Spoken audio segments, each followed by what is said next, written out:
समय आएगा, सबसे बड़ा और सबसे लंबा छलांग हम ही मारेंगे।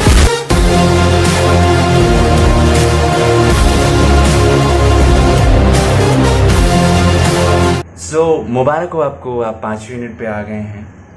ये यूनिट बहुत ही छोटी होने वाली है, हालांकि क्वांटम में बहुत ही बड़ी है, बहुत ही ज़्यादा क्वेश्चंस हैं, बट उनमें से मैंने बहुत ही रेयर क्वेश्चंस उठाए हैं, बहुत ही कम क्वेश्चंस उठाए हैं जिसमें आपका काम बन जाए। तो वीडियो को एक लाइक बनता है, और नए हो तो सब्सक्राइब करना मत भूलना। चलिए स्टार्ट करते हैं। इस यूनिट का नाम है cultural heritage and performing arts. तो इसमें जाहिर सी बात है हम इंडियन कल्चर के आर्ट्स के बारे में जानेंगे, और हेरिटेज क्या था, कैसे हमारे देश में हुआ करता था। तो different type of architecture found in India. पहला क्वेश्चन है हमारा कि भारत में बिल्डिंग्स, आर्किटेक्चर का मतलब है बिल्डिंग्स, जो सिविल वाले हैं वो अच्छे से जानते होंगे कि बिल्डिंग क्या है, ठीक है। तो सिंपल सा ये है कि इसमें हम आर्किटेक्चर बिल्डिंग्स के बारे में बात करेंगे कि पुराने भारत में किस टाइप की बिल्डिंग्स थी। और बहुत अजीब लगेगा आपको कि उस टाइम के भी सिविल इंजीनियर्स कमाल के थे, ठीक है। चलिए, तो पहला है कि केव्स आर्किटेक्चर। केव्स आर्किटेक्चर का मतलब, केव्स का मतलब होता है गुफा। तो गुफा में कैसे वो डिज़ाइनिंग वगैरह करते थे, तो रॉक कट आर्किटेक्चर, ज़्यादातर रॉक जो होती हैं, पत्थर होते थे, उन्हीं में कट कर करके गुफा बनाई जाती थी। Earliest caves natural caves use for shrine and shelter. तो शेल्टर के लिए ज़्यादातर यूज की जाती थी, वहाँ पे लोग रहते थे उनमें गुफाओं में। जैसे आप सुने होंगे कि लोग भाग करके गुफा में छुप जाते थे, है ना, जैसे रामायण में ज़्यादा इसका उल्लेख है। और फिर Indian rock cut architecture mostly religious in nature. तो जो जैसे रॉक कट, इंडिया की जो रॉक कट आर्किटेक्चर है वो ज़्यादातर पूजा के लिए यूज़ की जाती है। जैसे आज भी देखोगे तो आई थिंक केदारनाथ है जहाँ पे गुफा है, और गुफा में ही शिव जी का मंदिर वगैरह है। तो सारी चीज़ें जहाँ पे देखोगे कि ज़्यादातर रिलीजियस पर्पज़ के लिए यूज की जाती थी। More than 1500 rock cut structures in India. तो 1500 से ज़्यादा रॉक कट स्ट्रक्चर्स हैं हमारे इंडिया में। फेमस केव्स की बात करें तो अजंता, एलोरा, एलिफेंट केव और सुदामा केव, ये 4 कुछ केव हैं। जैसे अजंता एलोरा के बारे में आपने सुन रखा होगा, सुदामा केव के बारे में जान लीजिए, और एलिफेंट केव के बारे में जान लीजिए। फेमस केव्स हैं इंडिया की, उस टाइम की भी और आज भी हैं। ओके, अब दूसरे टॉपिक की बात करें, मतलब इसी में दूसरे टाइप का आर्किटेक्चर कौन है, तो वो है स्टूपा आर्किटेक्चर। स्टूपा आर्किटेक्चर मतलब जो डोम शेप्ड होता है। जैसे आपको कैसे एग्जांपल दूं, जैसे आप बुद्ध जी वाला देख लीजिए, या फिर आपको जो मस्जिद का शेप होता है, ठीक है, मस्जिद का जो शेप होता है एग्जैक्टली वही स्टूपा आर्किटेक्चर में आता है। तो स्टूपा का मतलब होता है dome shaped sacred burial mound of brick. तो ये ज़्यादातर बुद्ध जी के लिए यूज होता था, बुद्धाज हाउस, और इवेंट्स ऑर्गेनाइज बाय हिम। तो उनका घर भी उसी शेप में था, या तो जो इवेंट्स ऑर्गेनाइज करते थे कि आज इस चीज़ के बारे में हम बताएंगे इतने लोगों को, तो वो उस शेप के होते थे। स्टूपा संस्कृत से आया है, जिसका मतलब होता है हीप। हीप का मतलब होता है गट्ठर। जैसे आप देखोगे गट्ठर किसी चीज़ का चीज़ तो डोम शेप्ड में दिखता है ना, वो ऊपर से जब उसको नीचे से करके ऊपर तक बांधोगे तो एक डोम शेप ले लेता है, वही चीज़ है आपका। Foundation of stupa with block of stones, hemispherical dome. तो हेमिस्फेयर की शेप का होता है, ऐसा ही कुछ होता है डोम आपका, ठीक है, हेमिस्फेरिकल डोम। फिर फेमस स्टूपा की बात करें तो सांची स्टूपा आपने सुन रखा होगा, सारनाथ और अमरावती, ये कुछ आपके फेमस स्टूपा है। अब बात करते हैं हम अगले टॉपिक की, पिलर आर्किटेक्चर। पिलर आर्किटेक्चर का मतलब है कि खंभे वाले आर्किटेक्चर, खंभे वाली बिल्डिंग्स कैसी थी।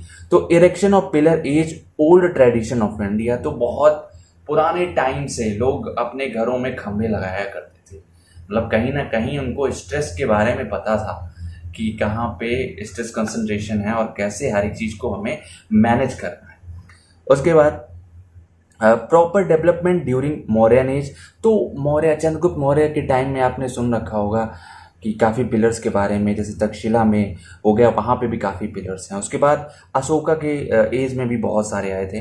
तो रॉक कट ये भी होते हैं, और message of Buddha by Ashoka. तो इस पे क्या था कि इनको थोड़ा सा रॉक कट, रॉक से भी बनाया जाता है और रॉक में भी कट करके बनाया जाता था। और बुद्ध के जो मैसेजेस थे उसको उनको अशोका ने उसमें लिखवा रखे थे, ठीक है। और टॉप पोर्शन ऑफ पिलर की बात करें तो उसमें कैपिटल रहती थी। जैसे ये आपका टॉप, ये खंभा है आपका, ठीक है। खंभे के ऊपर यहाँ पे, मिनट में पेन यूज कर लेता हूँ, ठीक है। ये जैसे आपका पिलर है, ठीक है। पिलर के ऊपर मान लो, यहाँ पे मेरी ड्राइंग नहीं अच्छी है, जैसे मान लो ये एक चिड़िया बैठी है, ठीक है। सॉरी मेरी ड्राइंग नहीं अच्छी है। ये एक चिड़िया बैठी है, तो मतलब एक्चुअल में जो चिड़िया है, ठीक है। Top portion of pillar capital, animal figure, bull, lion, elephant. तो मतलब ये जो है पर्टिकुलर, ये आपकी कैपिटल को रिप्रेजेंट करती है कि ये वेरियस, मतलब हर राज्य में जो राजा थे वो अपने अपने कैपिटल को ऊपर लगवाए रखते थे। कि चिड़िया का मतलब है कोई पर्टिकुलर राज्य, ठीक है। मौर्य एम्पायर, या फिर शेर का मतलब है चंद्रगुप्त मौर्य से रिलेटेड कर सकते हो, या फिर अशोका का एम्पायर है, ठीक है। और फिर टॉप पोर्शन आपका ये हो गया जिसमें आपको एनिमल की फिगर मिल जाएगी, बुल मिल जाएगा, लॉयन मिल जाएगा और एलिफेंट मिल जाएगा। लोअर पोर्शन की बात करें तो एबेस्कस होता है, जो कि सर्कुलर, स्क्वायर, लोटस डिजाइन। तो इन लोअर में आपका यहाँ पे एक सर्कुलर भी हो सकता है, ठीक है, ऐसे हो सकता है, या सर्कुलर हो सकता है, या फिर यहाँ पे कमल का फूल हो सकता है। समझ लेना एक कमल का फूल है, ठीक है। मुझे बनाना नहीं आता, ड्राइंग में मेरे हमेशा 0 मार्क्स आते थे। चलिए, अब लोअर पोर्शन आपको पता चल गया कि इन तीनों चीज़ों से बनता था, या फिर कोई भी हो सकता है। फेमस पिलर की बात करें तो सारनाथ और रामपुरवा। बाकी आप अशोका के पिलर का भी एग्जाम्पल लिख सकते हो, जो अशोका पिलर है, ठीक है। उसके बाद चलिए अब लास्ट वाले की बात कर लेते हैं, टेम्पल आर्किटेक्चर। टेम्पल आर्किटेक्चर जैसा कि नाम से क्लियर है कि टेम्पल वाली बिल्डिंग्स, तो enclosed place of worship having roof, तो चारों जगह से बंद हो, ऊपर से भी बंद हो, वही आपका टेम्पल होता है। तो ये टेम्पल वर्ड कहाँ से आया है? टेम्पलम से आया है, लेटिन का वर्ड है। फिर dwelling place of God used for worship bye devotees, तो ये एक ऐसी प्लेस है जहाँ पे भगवान की मूर्ति रखी होती है और वहाँ पे पूजा की जाती है उनके भक्त जनों के द्वारा। फिर फेमस टेम्पल की बात करें तो जगन्नाथ, केदारनाथ, एज यूजुअल आपको फेमस टेम्पल्स के बारे में पता ही होगा। ओके, चलिए अब नेक्स्ट टॉपिक पे चलते हैं। इंडो इस्लामिक आर्किटेक्चर एक रह गया है, तो इसको भी बता देते हैं कि उस टाइम पे क्या था। बिगैन आफ्टर तुर्किश कन्क्वेस्ट इन 13th सेंचुरी, जब तुर्किश लोग आए तब से ये शुरू हुआ था। और Muslims local architectural traditions Muslims के द्वारा बनाए जाते थे। टाइप्स ऑफ आर्किटेक्चरल बिल्डिंग्स की बात करें तो मॉस्क्यूज आ जाती हैं, मस्जिदें, और जामा मस्जिद हो गया, बहुत बड़ा एग्जाम्पल है, और दरगाह हो गए, टॉम्स हो गए, ये सारी चीज़ें आपके इंडो इस्लामिक आर्किटेक्चर में आती हैं। अब बात करते हैं हम अगले पॉइंट की कि इंडो इस्लामिक और इंडियन आर्किटेक्चर में डिफरेंसेस क्या थे। तो इंडो इस्लामिक क्या करते थे? Decorations depicted plant and floral life, तो ये जो सजावट करते थे उससे खास तौर से पौधों और एक्वेटिक लाइफ के बारे में बात होती थी, या पौधों और हर्ब्स के बारे में ज़्यादा बात होती थी। जो इंडियन आर्किटेक्चर थे उनके डेकोरेशंस ह्यूमन एंड एनिमल के फॉर्म्स को रिप्रेजेंट करते थे। जो डिज़ाइनें बनाते थे उसमें इंसान होते थे या फिर जानवर होते थे। फिर extensive use of lime as mortar, तो ये लोग ज़्यादा, ये इंडो इस्लामिक वाले लोग ज़्यादा मोर्टार यूज़ करते थे, है ना। Extensive use of lime use करते थे एज मोर्टार की तौर पे ये लोग लाइम को ज़्यादा यूज़ करते थे, और यहाँ पे very limited use of lime. फिर जैसा कि आप लोग देखते हो ना, जैसे मस्जिद होती है वाइट कलर की होती है, तो सिंपल सा मतलब है कि एक्सटेंसिव यूज ऑफ लाइम, उस टाइम पे भी ज़्यादा लाइम यूज किया जाता था, ठीक है। थर्ड पॉइंट है arcuate style constructions using arches and beams, तो बीम्स का यूज करते थे, और साथ ही साथ जो ये स्टाइल याद कर लेना, आर्कुएट स्टाइल, ठीक है, और ये trabeate style of construction using pillars and beams. फिर mosque was light and open, तो मॉस्क्यू जो थी, जो मस्जिदें थी, उनमें क्या था कि वो ओपन होती थी। आज भी आप देखते होगे तो काफ़ी ज़्यादा ओपन होती है मॉस्क्यूज, ठीक है। और बस बट वहीं पे टेम्पल की बात करें तो temple was dark and close, तो डार्क इसलिए होते थे क्योंकि उस टाइम पे बल्ब का सिस्टम नहीं था, है ना। तो डार्क सिंपल से ये था कि दिन में कौन बल्ब जलाए, इसलिए दिन में वो अंधेरे में रहती थी एक तरीके से, क्योंकि पूरा क्लोज होता है। अब आपको मॉस्क्यू में रूफ नहीं मिलेगी, मगर यहाँ पे आपको रूफ मिलनी है। फिर collective prayer with a large prayer hall, तो यहाँ पे बहुत बड़ा प्रेयर हॉल होता था मॉस्क्यू में, जहाँ पे बहुत लोग आते थे और एक साथ प्रे करते थे। जो कि यहाँ पे क्या एम्फसाइजेस ऑन इंडिविजुअल प्रेयर, यहाँ पे अगर आप इकलौते हो तो आप तब भी पूजा कर सकते हो, और स्मॉल हॉल्स यूज्ड, तो ये कुछ फीचर्स थे आपके, यहाँ पे छोटे छोटे हॉल्स यूज किए जाते थे। अब अगली क्वेश्चंस की बात करते हैं, तो अगला है स्कल्पचर्स इन इंडिया। स्कल्पचर का मतलब होता है मूर्ति, तो भारत में पुराने ज़माने में कौन कौन सी मूर्तियाँ हुआ करती थी, उनके बारे में हम जानने वाले हैं। तो पहला क्या है, मेड विथ स्टोन, मेटल और टेराकोटा। तो जो मूर्तियाँ थी वो या तो पत्थर की बनती थी या फिर मेटल की बनती थी या फिर टेराकोटा एक मटेरियल है आपका जिससे बनती थी। फिर फर्स्ट स्कल्पचर की बात करें तो इंडस वैली सिविलाइजेशन से आया है। यहाँ पे small item of bronze, sculpture and terracotta मिले थे, जिनसे ये पता चला कि कुछ मूर्ति नाम की कोई चीज होती है। ठीक है। Collapse of Indus valley civilization, little record until Buddhist era. ठीक है। तो क्या हुआ, जब इंडस वैली कोलैप्स हो गई, खत्म हो गई या डूब गई, तो उस टाइम के बाद से बहुत कम मूर्तियां मिली। फिर बुद्धा के टाइम में फिर से मूर्तियों का नया पुनर्जन्म हुआ। ठीक है। फिर great tradition of Indian monumental sculptures appears late reign of Ashoka 270 to 232 BCE, pillars of Ashoka. तो अशोका के जो पिलर्स थे उनकी बात यहाँ पे हो रही है। तो अशोका के टाइम पे भी पिलर्स बने। आप अशोका के पिलर्स को अच्छे से जानते होंगे, जो कि आपके 1 रुपए के सिक्के पे भी मिलते हैं। उसके बाद बात करें तो religious and secular elements both present. तो यहाँ पे रिलीजियस और सेकुलर दो के दोनों एलिमेंट्स प्रेजेंट थे। Figures of god and goddesses, kings, queens, birds, animals and trees were also made. तो उन पिलर्स पे उन मूर्तियां बनती थी, उसमें आपके गॉड भगवान आ जाते थे, देवियां आ जाती थी, राजा रानी, चिड़िया, जानवर और पेड़ पौधे, सब कुछ। ठीक है। तो कुछ स्कल्पचर का यही सीन है और इससे क्वेश्चंस आ सकते हैं, चांसेस हैं, बट उतना इंपॉर्टेंट नहीं है। अब बात करते हैं हम चौथे क्वेश्चन की, जिसमें हम 3 क्वेश्चंस की बात करेंगे। पहला है short note on coinage of India. तो भारत में जो सिक्के आज आप खनकाते हो 3-4 लेके पॉकेट में अपने, वो उनका सीन क्या था, पुराने जमाने में क्या सिक्के बनते थे? तो जी हाँ, बिल्कुल बनते थे। Coins issued by Indian ruler, human art, different symbols on them. तो जो कॉइन्स थे वो भारत के शासकों के द्वारा, जो इंडियन रूलर्स थे, उन्होंने उनको इशू किया था और ये इनमें बहुत ही अच्छी ह्यूमन आर्ट होती थी। मतलब उनमें जैसे कि आज देखते हो आप 1 रुपए के सिक्के में कैसे आर्ट बनी होती है, 2 रुपए के सिक्के में, तो वैसे ही उस टाइम पे भी ह्यूमन आर्ट थी, वो लोग बनाते थे, उस पर डिफरेंट सिंबल्स होते थे और हम लोग वहीं से ही आज के सिक्कों को बनाते हैं। वैसा ही हम लोग कुछ आइडिया सोच के बनाते हैं। Coins throw light on socio-economic, political, cultural life. Started first millennium BC to 6th century BC. तो coins जो हैं वो ये भी बताते हैं, जैसे कि आप आई थिंक बहुत पहले की बात है कि अनाज उसाता हुआ किसान आपको नोट पे मिल जाता है कि कैसे वो किस चीज़ को दिखा रहे हैं ना। 2000 रुपए के नोट पे आपको मंगलयान दिख जाता है। तो कहीं ना कहीं ये इंडिया के कल्चर को डिनोट करता है ना। पुराने ज़माने में कुछ ऐसा ही होता रहा होगा, राजा के मिल जाएंगे।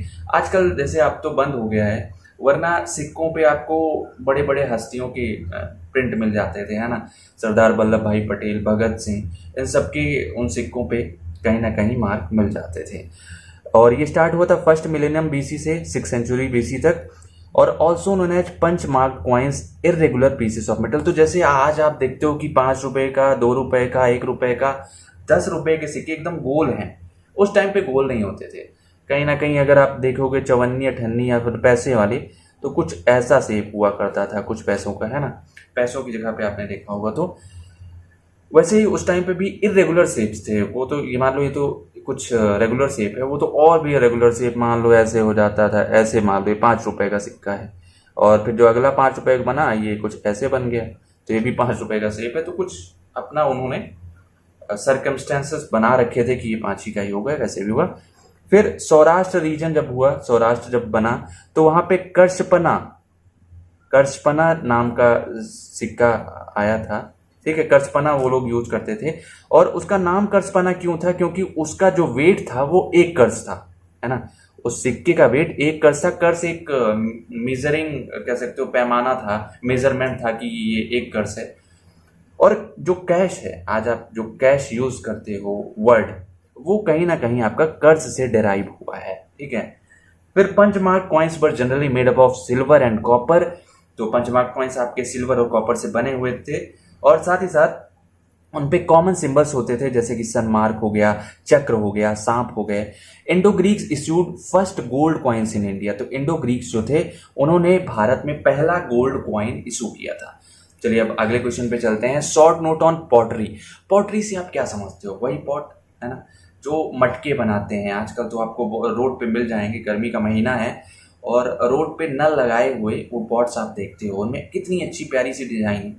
ये डिज़ाइन आज की नहीं है, बहुत पुराने टाइम से ये लोग बनाते आ रहे हैं, ठीक है। तो पॉटरी का मतलब है creation of objects with non metallic minerals bet fire high temperature. तो सबसे पहले क्या करते हैं कि पॉटरी करने के लिए आपके पास मिट्टी होनी चाहिए, नॉन मेटेलिक मिनरल्स, ठीक है, मेटेलिक मिनरल्स नहीं।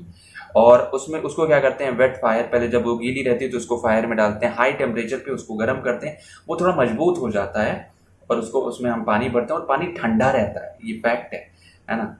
और पॉटरी की बात करें तो क्ले, पोर्सलिन और स्टेटाइट, इन 3 मटेरियल से बनाई जाती थी। क्ले हो गया, पोर्सलिन भी एक मटेरियल है और स्टेटाइट भी एक मटेरियल है। Important role in studying culture and reconstructing the past.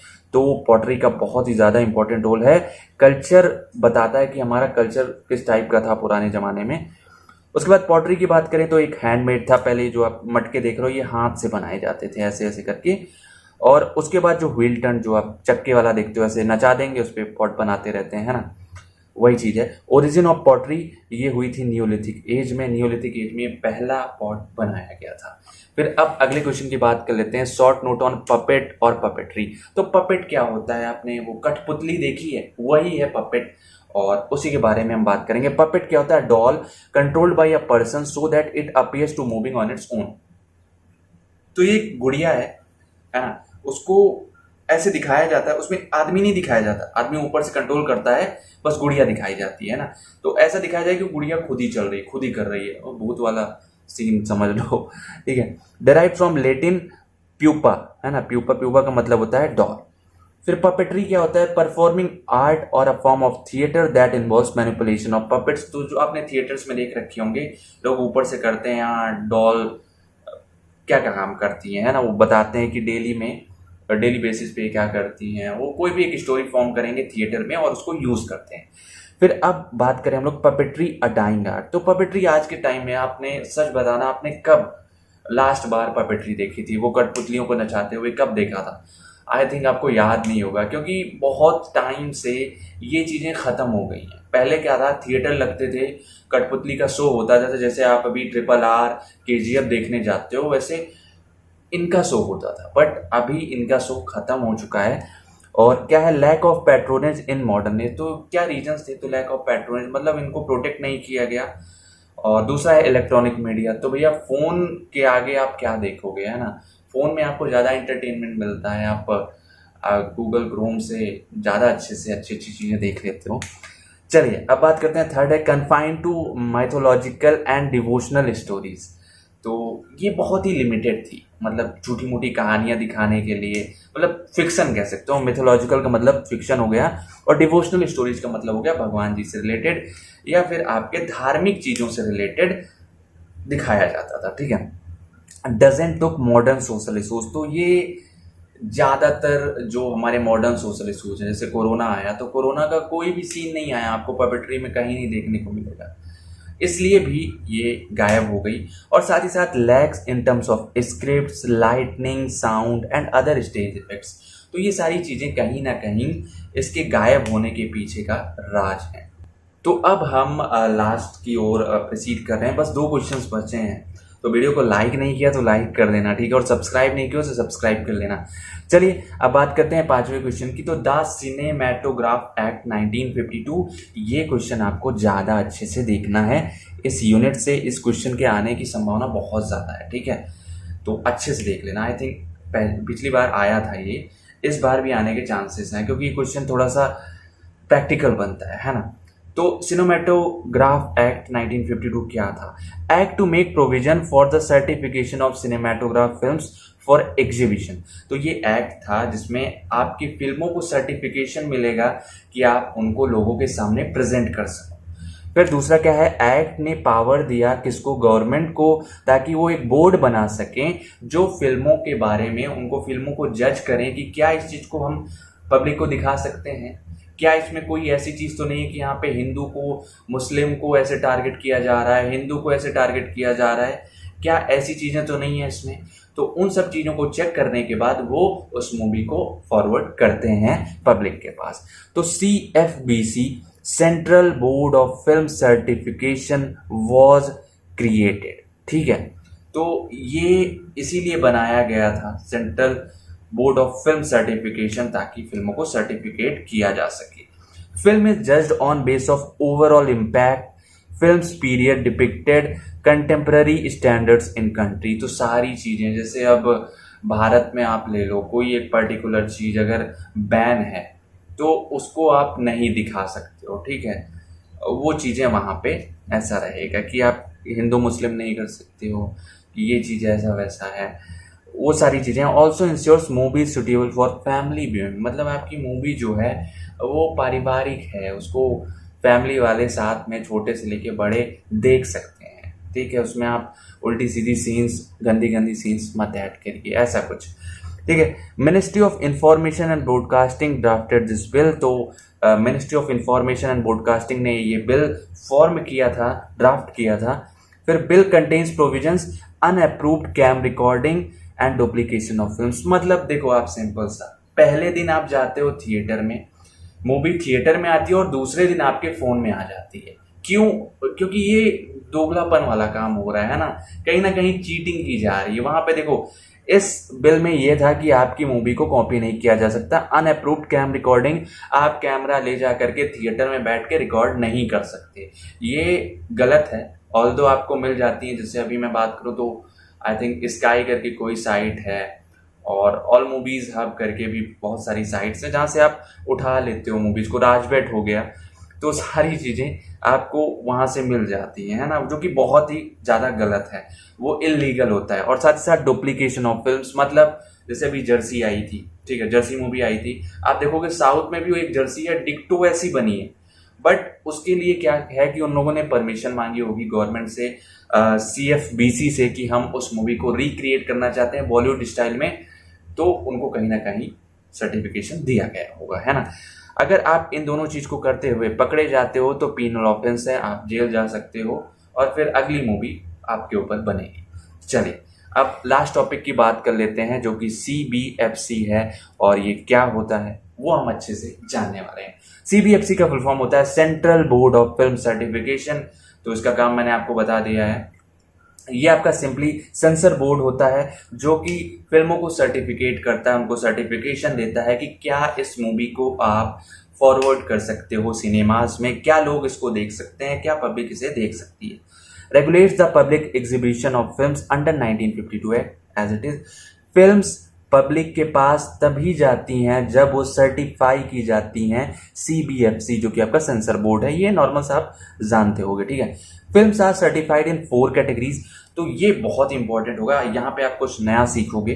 तो फिल्म्स जो होती हैं वो 4 कैटेगरीज में सर्टिफाई की जाती हैं। पहली है U, तो आपको ज़्यादातर मूवीज़ पे U दिखता है, मतलब अनरिस्ट्रिक्टेड, कोई भी देख सकता है, छोटे बच्चे से लेकर के बड़ा बच्चा तक और बूढ़ा तक कोई भी देख सकता है इस मूवी को।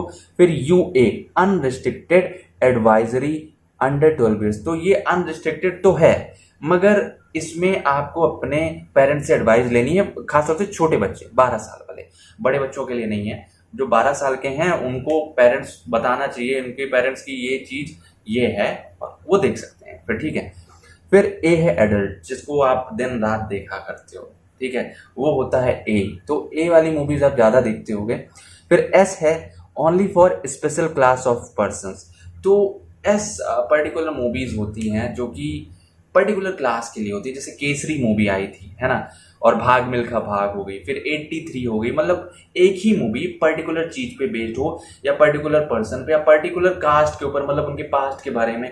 जैसे केसरी मूवी में आपको सिख के पास्ट में दिखाया गया है वो कैसे थे। भाग मिल्खा भाग में मिल्खा जी के बारे में बस दिखाया गया है कि उनका पास्ट कैसा था, उन्होंने कैसे डील किया। 83 में आपको 1983 में जब हमने पहला वर्ल्ड कप जीता था उसके बारे में दिखाया गया है। तो एस रेटेड मतलब पर्टिकुलर सिंगल एक चीज के ऊपर फोकस्ड मूवीज। फिर मेन एम ऑफ CBFC क्या था, हेल्दी एंटरटेनमेंट इंडस्ट्री हमें बनानी है, ये इनका मेन एम है। और certification of CBFC is necessary for international and dubbed films too. तो इंटरनेशनल फिल्म्स के लिए भी CBFC जरूरी है। ऑल्दो आजकल आप लोग VPN यूज़ करके कुछ भी कर लेते हो, तो आप लोग जीनियस हो यार, तभी तो आप लोग इंजीनियर हो, ठीक है। और तो यही चीज़ है कि आपको डब्ड फिल्म्स और इंटरनेशनल फिल्म्स में भी इनके ऑथेंटिकेशन चाहिए, है ना, इनकी मोहर चाहिए, तभी आपका काम आगे बढ़ेगा। तो बस इतना ही है इस यूनिट में। इसमें मैंने 1-2 क्वेश्चन छोड़ दिए हैं जो कि इम्पोर्टेंट हो सकते हैं, तो मैं बता दे रहा हूँ उनको। एक आप म्यूज़िक वाला देख लेना, ठीक है, और एक डांस वाला देख लेना। उसके अलावा कुछ खास आने वाला नहीं है इस यूनिट से, ठीक है। म्यूज़िक वाले में बस पढ़ लेना, ठीक है, रटने की ज़रूरत नहीं है उतनी। आ सकते हैं but hope for the best, ठीक है, क्योंकि ये जो 6 क्वेश्चन बताए हैं, ये यूनिट बहुत बड़ी है, बहुत वास्ट है, ठीक है। इसको अगर करने बैठोगे तो दिमाग खराब हो जाएगा। तो जितना मैंने बताया है आपको उतना ही करना है, ठीक है, उससे ज़्यादा नहीं देखना। बाकी देखो, सिंपल से एक लास्ट एडवाइस देने जा रहा हूँ, क्योंकि वीडियो बहुत ही छोटी है और तो 4-5 मिनट मुझे झेल लो, ठीक है। तो पहली चीज़ ये है कि ये ऐसा सब्जेक्ट है ITCS जहाँ पे आपको अपना कॉमन सेंस यूज़ करना है, ठीक है। आपको सब कुछ आता है इस पर्टिकुलर सब्जेक्ट में। आपको एक ऐसा क्वेश्चन नहीं है जो नहीं आता, और जो नहीं आता वो मैंने आपको बता दिया है, ठीक है। मतलब जैसे कि पर्टिकुलर टर्म्स आपको नहीं पता होंगे, तो वो सारे मैंने बता रखे हैं। आपको 5 यूनिट की वीडियो देख लेनी है, आपका क्लियर हो जाएगा। तो फर्स्ट चीज़ है, आपको कॉमन सेंस यूज करनी है अपनी, ठीक है। ओके, अब सेकेंड पॉइंट ये है कि आपको सब कुछ रिलेट करके लिखना है, ठीक है। आपको देखो 2-2 पन्ने के आंसर लिखने पड़ेंगे एटलीस्ट मिनिमम। तो आपको ये करना है कि अगर जैसे कोई कॉइन का क्वेश्चन आ गया, कॉइनेज वाला, ठीक है, तो आपको रिलेट करना है कि आज के कॉइन्स कैसे और उस टाइम के कॉइन्स कैसे रहे होंगे। तो रिलेट करोगे तो आप पक्का गेट इट कर जाओगे, ठीक है, कोई भी दिक्कत नहीं होने वाली है। बट रिलेट करना मत भूलना, और साथ ही साथ 2 मार्क्स वाले सारे क्वेश्चंस आप पढ़ लो, ठीक है, एक ऊपर निगाह से, ठीक है। बाकी और कोई दिक्कत नहीं होने वाली है। इतना ही है इस यूनिट में।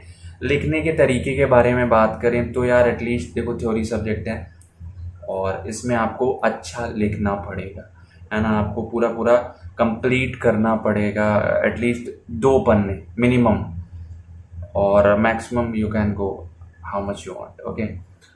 बाकी और क्या रह गया ऐसा कुछ, अगर कोई चीज़ रह गई हो तो आप कमेंट सेक्शन में बता सकते हो। नोट्स इसकी मैं अभी अवेलेबल करा दूंगा, कम से कम आपके टेलीग्राम उस पर, ठीक है, टेलीग्राम चैनल पे आपको मिल जाएगी इसकी नोट्स, और क्वांटम तो ऑलरेडी अवेलेबल है। ओके, तो बस इतना ही है। चलिए, अब आपसे विदा लेने का वक्त आ गया है और हम चलते हैं, और मिलेंगे आपसे जल्द ही फिर कभी। तो तब तक के लिए प्यार बनाए रखिएगा, और चैनल सब्सक्राइब नहीं किया तो सब्सक्राइब कर दीजिएगा, और बेल आइकन को ज़रूर प्रेस करिएगा, क्योंकि वीडियोस बहुत कम आती हैं, बट जब आती हैं तो आपके लिए आती हैं, ठीक है। तो चलिए, बस अब चलते हैं, और प्यार बनाए रखिएगा। फिर से लाइक करिएगा, वीडियो को शेयर करिएगा अपने बेस्ट फ्रेंड के साथ, और जल्द ही हम आपसे मिलते हैं और सब्जेक्ट्स की वीडियोज़ में। जो सब्जेक्ट की आपको वीडियो चाहिए नीचे कमेंट सेक्शन में बताना, कल और वीडियोस आपको मिल जाएंगी डेफिनेटली। आपका एग्ज़ाम कैसा हुआ आपको आगे मुझे बताना है, ठीक है। कहाँ पे? इंस्टाग्राम पे @SmartEngineerBabu। Okay, bye bye, take care fam, और हम जल्द मिलेंगे फिर से कहीं किसी मोड़ पे।